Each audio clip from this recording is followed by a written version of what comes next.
There we are. We've got a bit. We've got a screen on. Thank goodness for that. Yes, well, it's JB here with it's sort of a Premier League review stroke preview show. Partly due to the fact Burnley are playing tomorrow against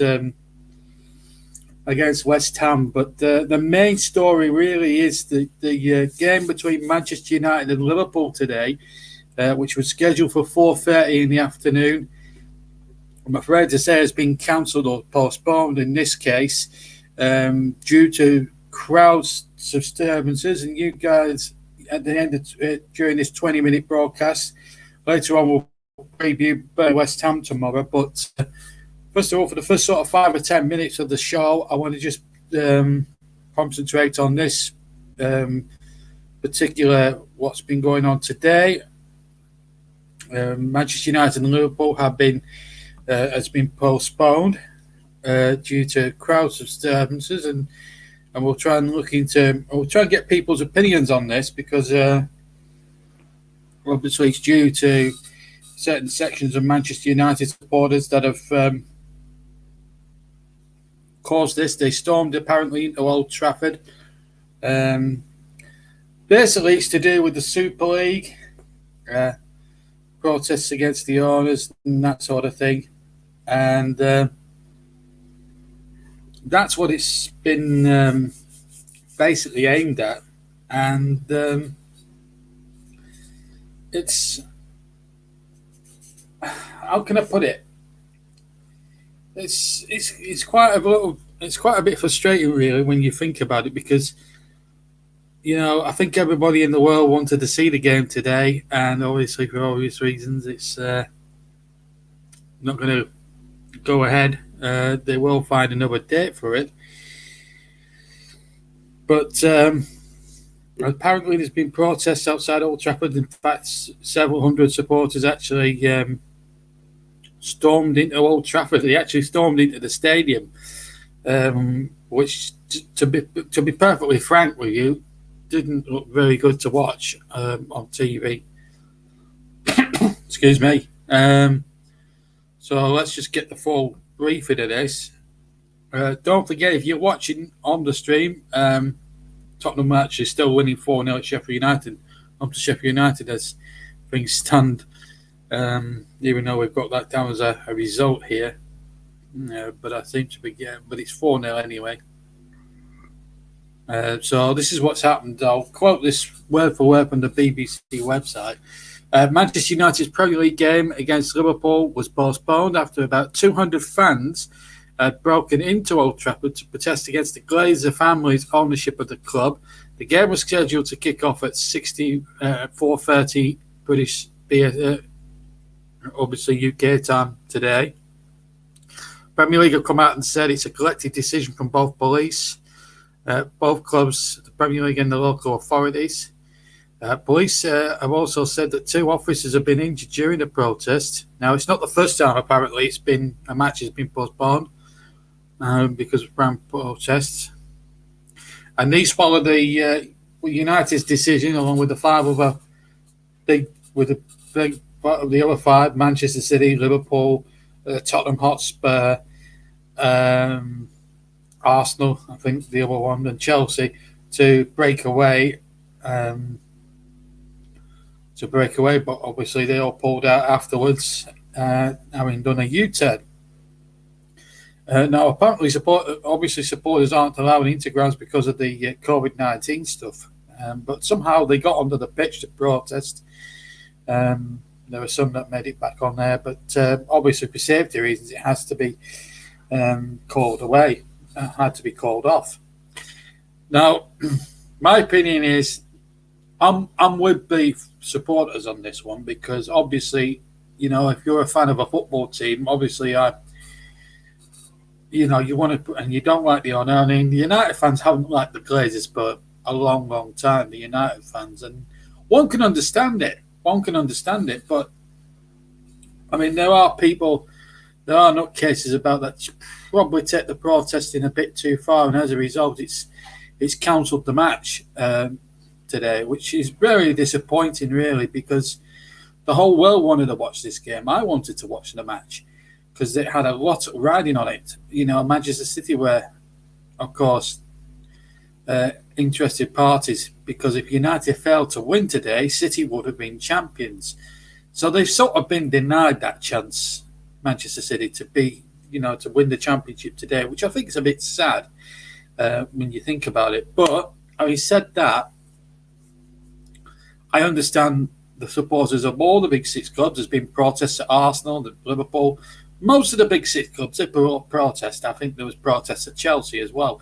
So there is a fair balance. You know what I mean? So I'm being fair. To be fair, I do understand where Manchester United fans are coming from about the ownership of the club. I think it is a given that it's going to be a touchy subject, but at the end of the day, there are some elements of the United supporters that have took it, I think, a bit too far. I'm not, it's disappointing to have a game called off, and it's one of the greatest games in the football calendar. Manchester United and Liverpool, it's always a fierce match. Whatever the circumstances, it doesn't, what's happened with the Super League should not affect the playing staff or the two managers who have all been up in arms against it. So why stop them from playing a game of football today? It doesn't make sense. But I do side with the supporters in terms of the Super League. I do feel sorry for Manchester United fans with the Glazers. They just run it as a business. They're never seen at games. Obviously, same can be said of Stan Kroenke at Arsenal. Roman Abramovich does go to some Chelsea games. Obviously, he did before the pandemic. It's a tough one. Do the Sheikhs from Manchester City come to any of the City matches? It's a tough one. It really is. And, I just hope and pray that the supporters, we all have to come together against these evil people, the owners of these football clubs, and make a stand. I said this 2 weeks ago, and I reiterate that stance tonight. I'm all for protests, but not at the expense of getting a game called off. Now, this now leaves the Premier League with a massive problem. Where they're going to schedule the game, because you've got a very congested fixture list, more so for Manchester United than you do Liverpool. They're out of Europe, they're at the FA Cup and all that jazz. They can't win the league. So Liverpool won't be too unduly bothered by it all. But from Manchester United's point of view, it really affects them now, because they've got potentially a Europa League final should they not lose that second leg in Rome, right? Then they've got a tough running in the Premier League. They'll want to keep the season going for as long as they possibly can by matching Manchester City's results and taking it as far as they can. I still think City will still win the league by streets. I don't think there's any doubt about that. But they're going to have to fit that game in there. And then, of course, if they get to the Europa final, which looks a very good bet at the moment, considering what happened at Old Trafford on Thursday night, then I think I don't know how the Premier League are going to fit this round. The only saving grace is that United aren't in any of the competitions. They're not in the FA Cup, obviously. But it's a tough one for me. It's a tough one. But whatever happens, let's hope that the Premier League, the two clubs, and all the authorities. There was talk earlier today. Would it be replayed tomorrow afternoon?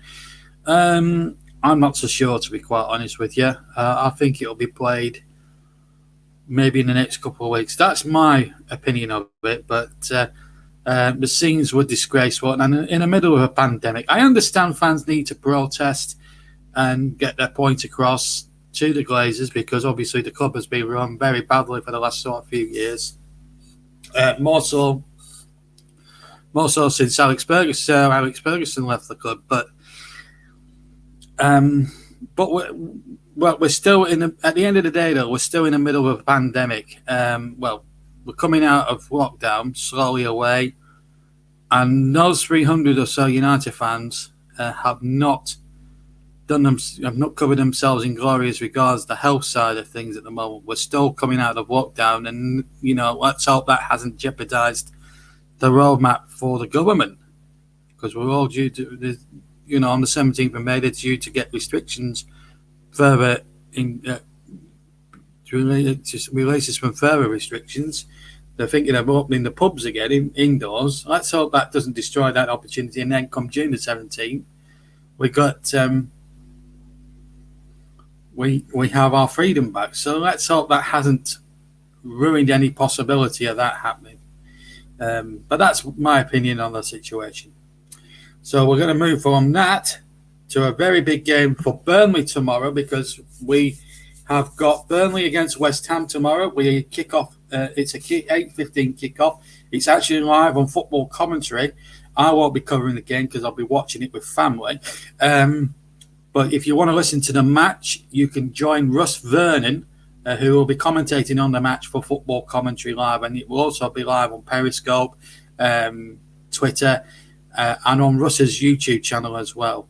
So don't forget, if you want to listen to the game, you can listen via Russ tomorrow evening. 8:15 kickoff.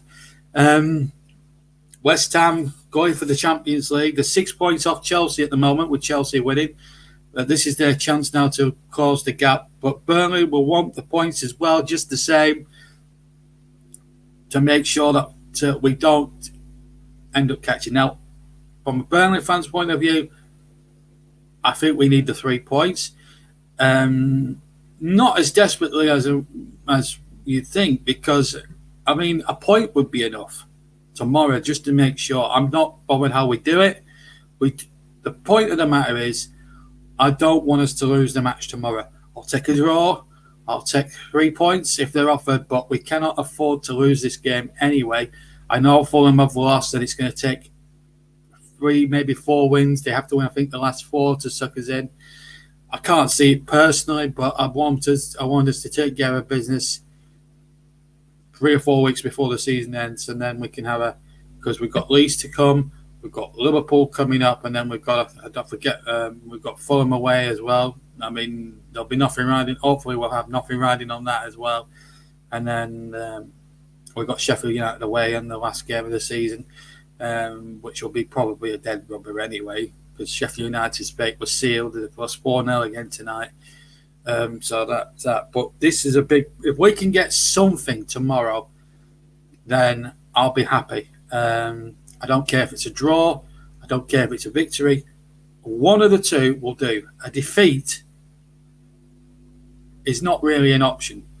It won't be a disaster. Even if we did lose the game, although we'll be all peeved about it, it wouldn't be a complete disaster, because we still have another 3 or 4 chances to try and do it. But I'd like to get it done. I'd like to see us get the job done tomorrow night. Now, the only player that I fear at the moment from West Ham at the moment, and quite rightly so, Russ is trying to obviously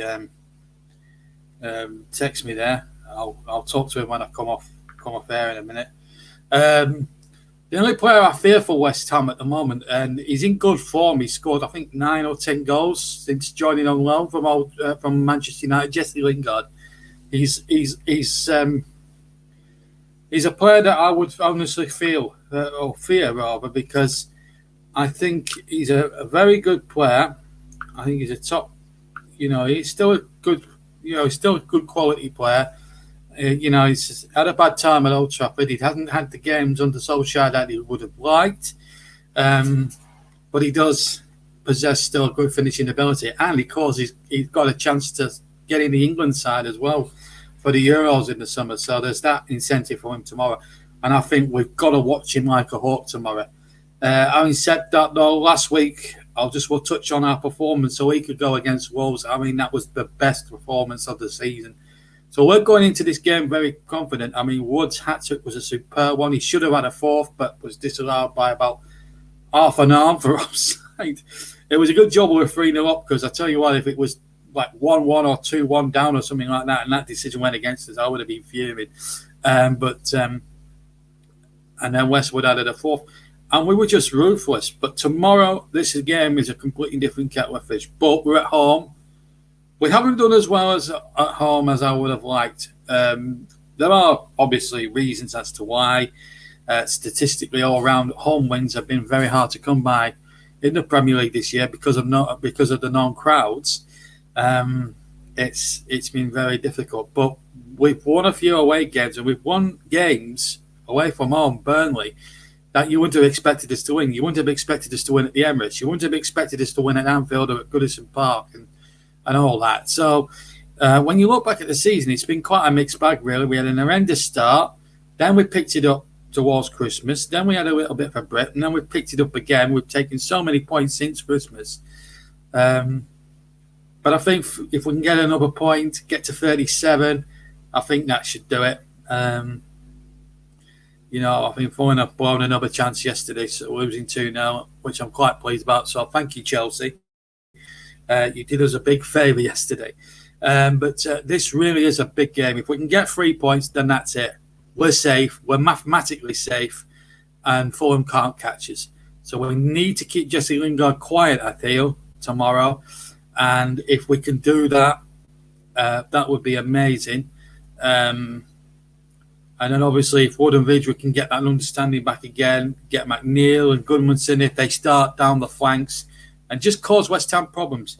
Now, the good thing about it is that traditionally in the Premier League, we seem to do pretty well against West Ham at Turf Moor. So hopefully, just looking for a bit of wood, just touching it now, hopefully it'll all be set fair for a good Clarets result tomorrow. Of course, West Ham will have something to say. But the key to the game is if we keep Jesse Lingard quiet and we get a couple of breaks at the other end and Wood and Vidra can get in amongst the goals, then we should be able to stay up tomorrow night. I think if we get that one, Nigel's on 2-1 Burnley he's gone for. I think, well, hopefully a 2-0. Ideally, I want a clean sheet, Nigel. But the trick, I think, if we can keep a clean sheet and nick a couple at the other end, I'll take that. Even one, I'll take that. So, but the main objective tomorrow is to get 1 point, maybe even 3, and we're in the Premier League for a 5th consecutive year, and that would be a terrific achievement. Even more so this season because we've had no crowds, we've had the smallest squad that I can remember for such a long time, and it's it's an achievement for Sean Dyche. Now, looking ahead, if and when we do stay up, looking ahead, I think he needs to be backed by Alan Pace in the transfer window. And I also think Alan Pace has got to offer him a lucrative contract now. No ifs, no buts, no maybes, because what Dyche has done at the club cannot be understated enough. It cannot be said enough. I agree. It needs to be an investment. I think Tarkowski will go. Tarkowski will go, and there's no doubt about it. But it's how we reinvest the money. I think 60, 70 million would be sufficient. Get 5 quality players to add to the squad. Get a good replacement for Tarkowski. And I think we can do just as well next season, if not better. We've got to, we've got to try, but we've got to beat West Ham first. Get ourselves safe. Play through the motions in the next, how many games we've got left. To home, to away after this one, and then we just take it from there. So that's my prerogative on things, but I fancy us tomorrow. But I'm not. It's not a confident prediction by any means because, let's be honest, Burnley don't do things the easy way, do they? Absolutely Anonymous has been on about the protests. I understand fans' opinions on the postponement. I don't condone poor behaviours from fans, but the Glazers and Woodward are reaping what they've sowed. Quite right too, I think. Of course, I'm not against the fans speaking out, but to have a game cancelled, and it's one of the biggest games in the world, Man United Liverpool, is a little bit of a disappointment. disappointment, really, from that point of view. But I understand from your point, absolutely honest, and you are a big United fan, as we all know. It's disappointing, really, what the Glazers have done, and more so since Sir Alex Ferguson and David Gill left the scene. And of course, it applies to Kroenke at Arsenal, the Sheikhs at Man City, Abramovich at Chelsea, Levy at Spurs, John Henry at Liverpool. They're all disgraceful. But what they've done to the clubs who have rich history, especially Man United, Liverpool, and Arsenal in particular, great clubs with great heritage and great prestige, all about to be possibly ruined by these so-called foreign owners who don't give a damn about these clubs. Right, thank you very much, guys. Thank you very much. That's the end of the broadcast. If you missed it and you want to comment on the issues at Old Trafford or maybe a prediction for tomorrow's match at Turf Moor, don't forget, leave your comment in the comments below. Keep your comments clean, of course. This is a family video, so keep your comments clean, please. No swearing, otherwise your comment will not be accepted. So let me know what you think about the Glazers. Let me know what you thought about the cancellation today, and give me a prediction for Burnley West Ham tomorrow. And we'd love to hear from you then. But for now, from me, JB, have a fantastic rest of your Sunday. Enjoy Bank Holiday Monday tomorrow. And let's hope Burnley can get 3 points. Up the Clarets. Take care. Good night.